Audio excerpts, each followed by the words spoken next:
नमस्कार मेरे प्यारे साथियों, अज एक बारी परती है तुंदे सारे अगे पेश आई अपनी नवी कविता लई है। मैं गया सोरे। जे पसंद आ जरूर शेयर करियो, लाइक करियो और मेरे यूट्यूब चैनल की सब्सक्राइब भी करियो। कविता पेश है।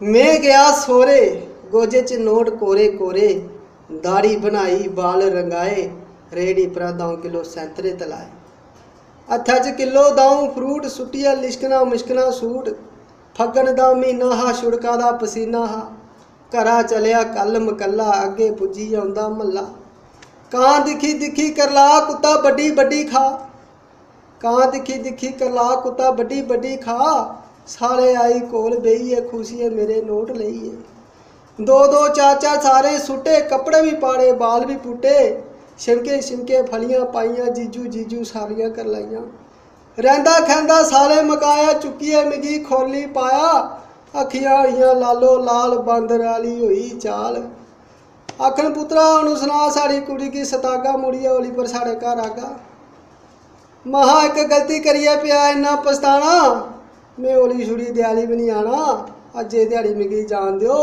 मैं दूई बारी सोहरियां पिंडे दा नाम नहीं लैना। थैंक यू दोस्तों।